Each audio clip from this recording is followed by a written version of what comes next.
Hello, everybody, and welcome back to the Walk in Favor Network. I'm your host, I'm Pastor K. This week's attire, I'm going to be wearing t shirts of some of the teams that I will be watching for this year. The NFL, National Football League. I am going to be watching the Jaguars. I want to see what y'all doing, Jacksonville, over there in Duval County. Thanks again to my subscriber from Jacksonville, Florida, who sent me a couple of the Jaguars t-shirts. I have one in this color, and I think I got one in black. I got one in white. So thank you, Duval. I'm going to represent y'all over there with Travis Hunter.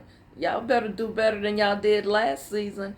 All right, I just had to throw that in because many of you missed my sports wrap up, and I'll get back to that sometime in the near future. Also, how are you doing with your this month's challenge of waking up 37 minutes earlier? Y'all keep doing it. Read those scriptures. And for those of you who don't have the scriptures, go back and revisit my video from last Tuesday, and you will be able to write down the scriptures there. Also, were you able to make a list or write down some things that needs to be torn down in your life over the weekend?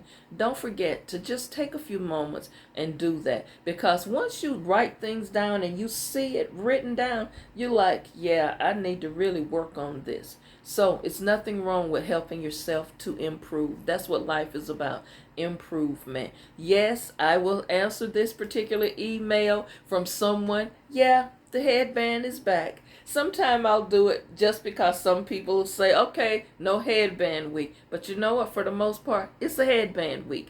Okay? Don't forget to follow me, subscribe to the videos, like them, share them with other people, and comment. And you're free to email me at any time. I want to start this week off with this thought. And think about it. Have you lost your identity? Today's topic is about identity.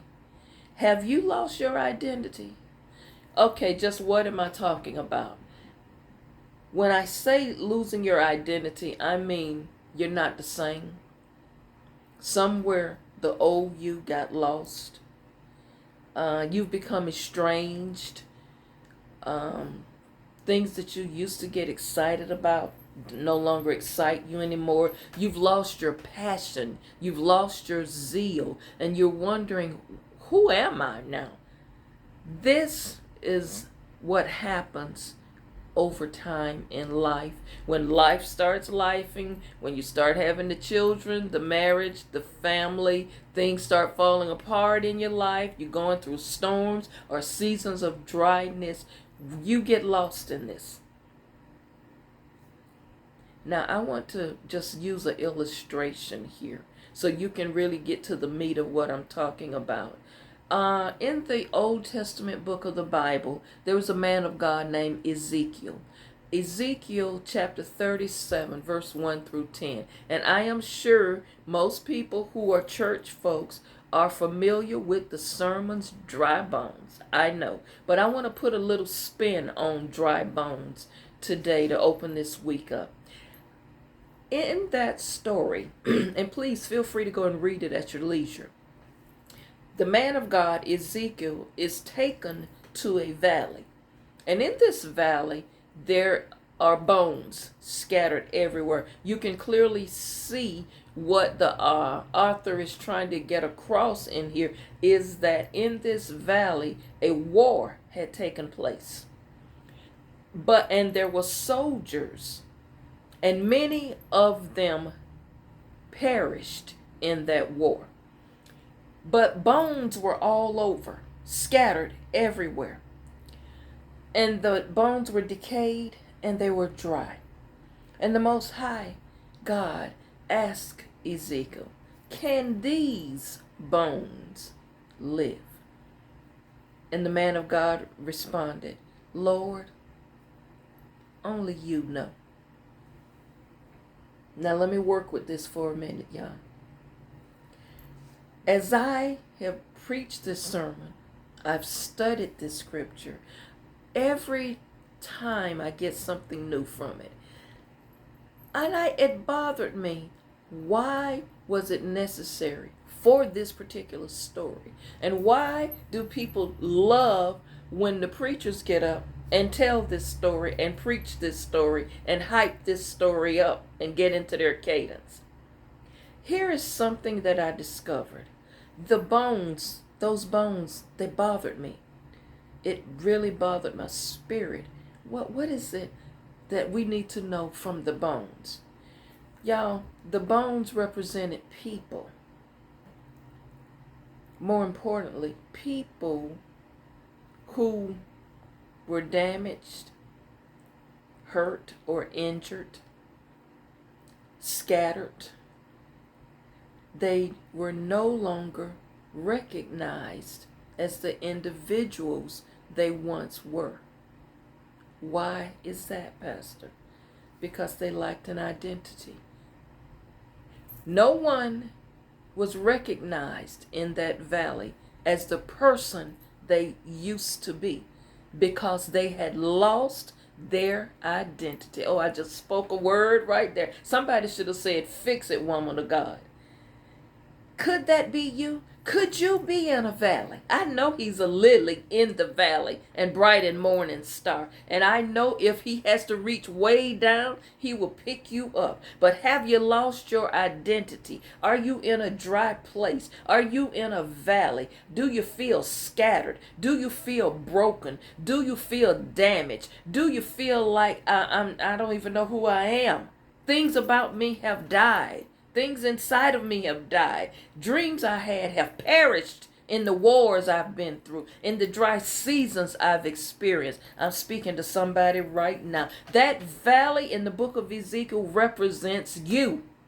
Could you be in a dry place? Could you be stuck in a dry place and you don't even recognize yourself anymore? Have you been tolerating things that normally you would never do? Have you been putting up with things? Have you dimmed your light just to be in the presence of somebody else? Have you let a narcissist or a gaslighter come into your life and you don't even know who you are anymore? Those bones lacked identity. They were unrecognizable people who had no emotions. Their lives had little meaning because they were dried up and decayed. I want to tell you something right now. Don't let your dreams die in the valley.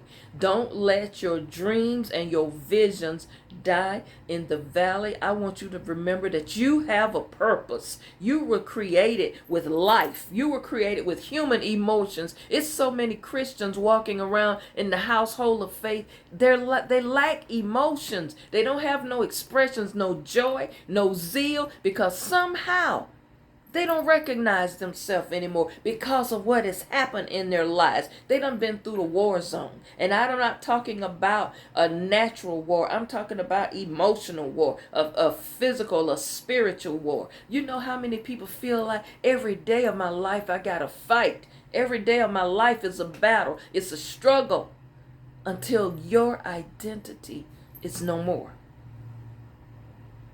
You're just bones now. I want to prophesy to those bones right now, as the man of God Ezekiel did. I want to tell somebody right now, you shall live. I want to tell somebody right now, your life has purpose. You're going to get up from there. God is going to turn things around for you. You will be healed. You will walk in your healing. You will be coming out of that cave that you're in. It's only a setup. What you're going through is only temporary. I want you to look at yourself in the mirror and say that, Lord, I know you're going to bring me out. Lord, I believe you're going to bring me out. I've seen you bring me out before. I know that you're going to do it. This is not too big for you. Your identity will come back. You will get back up again. You gonna make it. You are an overcomer. Your identity is coming back. And so shall that be. Y'all, I didn't mean to go there opening the week up like this, but y'all should know it's going to be a fire week if I start it off this way. Thank you all so much for watching. Always remember, get your focus, find your balance, and prioritize your peace of mind. Protect your peace. If it ain't bringing you peace and it's toxic and chaotic, get rid of it. Let it go. Move away from it. If someone is always negative and bringing negativity and doing things to bring you down, you have to curtail your relationship and the time you spend with them. Be careful of what you let come in your ear. Put on the full armor. Put your helmet on to protect your mind. When your mind is distracted, when you are depressed and frustrated and you just stressed out, your mind ain't working right. It's hard to focus on praying. It's hard to focus on anything when you all stressed out. Get yourself together. Things are going to turn around for you. You got to start believing God for it. You know, things sometimes the way we see it is not the way it really is. Sometimes what you're in right now, you fail to realize that this is temporary and it's for a purpose. Just remember, always watch as well as pray. Y'all be blessed, and I will see you back on tomorrow. Don't forget, hit the thumbs up button, share the video, comment, and don't forget, get up 37 minutes earlier than normal. I'll see you back tomorrow.